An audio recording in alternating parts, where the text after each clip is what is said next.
مو د امن خبره کوم او امن نه ټیکاله دي څه وخوري او نه اوبه څه ویڅښي. خو امن یو داسې شی دی چې یو بیمار شي کنه بیمار ته د دوایي ضرورت وي،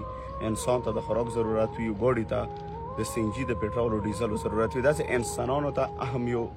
ضروري د قوم وطن مفاد لپاره یو غږ دی، یو ژوند دی، یو کاروبار دی، یو سیستم دی، یو مینه دی، یو عزت دی. څه کله بدامني وي بیا بې عزته وي خلکو، څه کله بدامني وي بیا بېوسه وي خلک، څه کله بدامني وي بیا کار روزګار نه وي، څه کله بدامني وي بیا وطن ړنګ وي. زه به نن درته د شعور روډ خبره وکړم چې دې بدامني دا وایي چې موږ سره نقصان وکړ. دا روډونه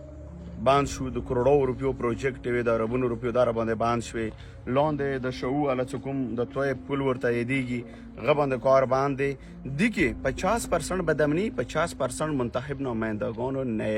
نالایکي دوا جنګونه په مو چلوري. څه یو منتخب نمایندگان بیخي اسلام آباد کې ودري، په دوبیه کې، په قطر کې، چوک خبر د عمرو په نامه لوړ دي، چوک د کاروبار په نامه لوړ دي، چوک اسلام آباد کې چکرې لګي، چوک بنگلو کې نوستی که چوک بیا دا زیرین از زمان چرمنان غان خبره نه کی ولی خلانه نه ویری سلانه ورته به بود انسان په خلاف خبره کوله، د ظلم د جبر خلاف مو خبره کوله. خو مو انسانانو نه ویریږو، د انسانانو ویره ختمه کو مارګ ژوند څه کوم رده د الله په لاس کې عزت او ذلت الله په لاس کې نټر پوره شي د چاپ لار د نشي بچاوي. څه کوم ورځ درته الله خو خښ نټر پوره شپ مغه ورځ بدنه دغه بیکار اسلوي کوم لري د وځه ته په غیرت او نه په غیرت یو شعور روډ باندې یو غټه مسله دار طالبان داس پټه خبره نه لري. طالبان یو ګروپ نه لري، جی 4-5 ګروپونه لري. حکومت دغه سیستم د کوم رده ختم کړ. دا د تا کار دی او کته یې د ماته ما یا په تور د خبره بعد رسی چې حکومت ته دغه خبره ما کا نو زه بیا طالب ته ویم طالب نه هوتی څه د دهشتګرد دی نو دهشتګرد ته زميون سمته د لیار کولاو کا ته ذمہوار یې تر ریاست یې ته حکومت یې ته مونږ ټیکس خلې ته ذمہواری دی ته سیستم دی ته نظام دی ټول پاکستان کې امن راستره ماته د لیار ټیک ټاک شو والا صفه کا یا خو والا سمانه والا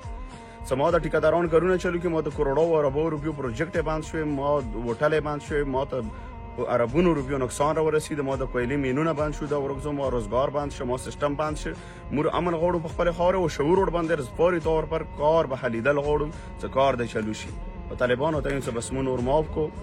اوس وخت دیر جمعي چې مت آرډر ملاو د کور می خبر انداز او ورغزو نورو علاقو ته ستاسو دغه علاقې نه وځو د شاده لا صدا طالبه ورو تا د لاسه ته خو پښتوني ته خو پنجاب نه نه رغله کنه ځکه کرنل جنرال پنجابیش ته ما باندې راخه وکړه نن دا روډ دی دا د باندې کار باندې ویرې نه زنه شایده زنه شایده بل سړی څنګه نو درته دا سوال دی چې په روډ باندې کار چلو شو منتخب نمایندگان مشران ځوانان د زنه ویخي نور د غفلت په کومو دی کې و طالب تم سوال کوم حکومت نه سوال کوم سمون نور ماب کو کنه وی نه فرغان نه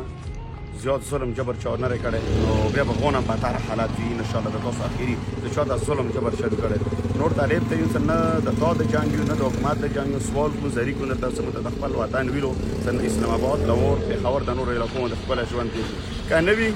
بس اخیری به مونږ ځان ته بیا یو لیار یو کوم مجبور پښتون خو به غیرت پښتانه نه بس ټول پښتانه مجبور دي خو به غیرت نه دي دا څه نه وی بیا مو به غیرت ته ما فکر کو بس مو معاف کو بس